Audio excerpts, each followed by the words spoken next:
एक कदम ईश्वर की ओर।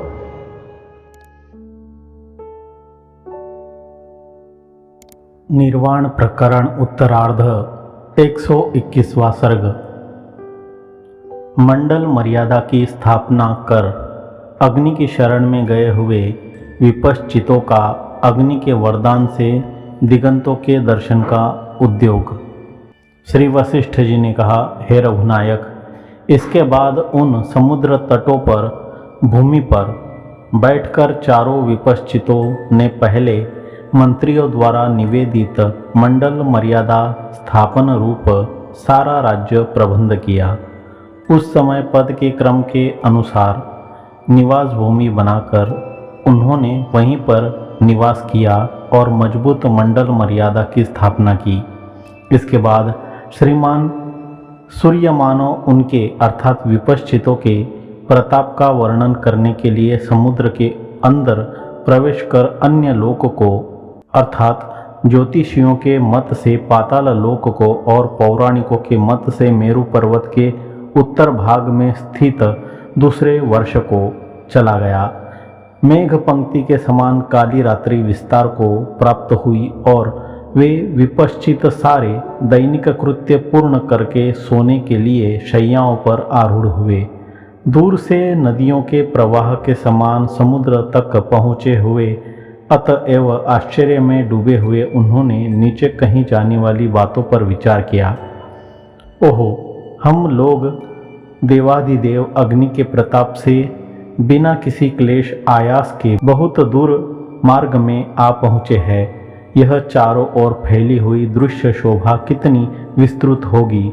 यहाँ से जम्बू द्वीप के बाद क्षार समुद्र है, क्षार के बाद फिर प्लक्ष द्वीप भूमि है, उसके बाद फिर महान अर्थात क्षार समुद्र से दुगुना बड़ा इक्षु रस का समुद्र है।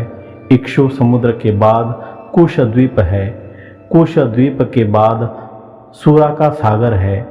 इस तरह क्रम से 7 समुद्र और 7 द्वीपों के बाद अंत में क्या होगा, फिर उसके बाद क्या होगा।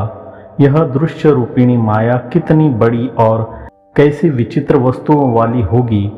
यह सब देखने के लिए हम श्री अग्निदेव की प्रार्थना करें।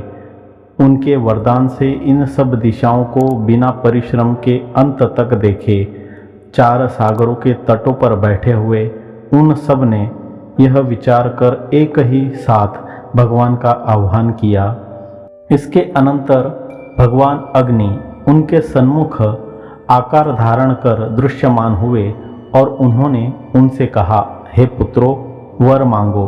विपश्चितों ने कहा, हे देवाधिदेव, पंचभूत रूप इस दृश्य का अंत जहाँ तक इस शरीर से जाना संभव हो, इस शरीर से अगम्य स्थान में वैदिक मंत्रों के प्रभाव से संस्कृत इसी शरीर से उससे अगम्य स्थान में मन से प्रत्यक्ष के योग्य सब पदार्थ, अनुमान गम्य सब पदार्थ तथा श्रुति आदि गम्य सकल पदार्थ अर्थात या संपूर्ण स्थूल प्रपंच, सकल सूक्ष्म प्रपंच और सकल कारण प्रपंच जैसे हम देखे, हे नाथ, वैसा उत्तम वरदान हमें दीजिए। हे प्रभु, योग प्रभाव से गम्य मार्ग तक के दृश्य को हम इस देह से देखें। इसके पश्चात योगियों द्वारा योग प्रभाव से अगम्य दृश्य को मन से ही देखें। योगियों के योग प्रभाव से गम्य मार्ग में चल रहे हम लोगों की मृत्यु न हो, जिस मार्ग में देह का संभव नहीं, यानी दक्षिणायन तथा उत्तरायण मार्ग रूप मरकर ही जा सकने योग्य पथ में हमारा मन ही गमन करे। श्री वशिष्ठ जी ने कहा, हे श्री रामचंद्र जी, वर मांगने के पश्चात बड़वानल रूप से समुद्र में प्रवेश करने के लिए त्वरा कर रहे अग्निदेव ऐसा ही हो कहकर क्षण भर में सहसा चले गए।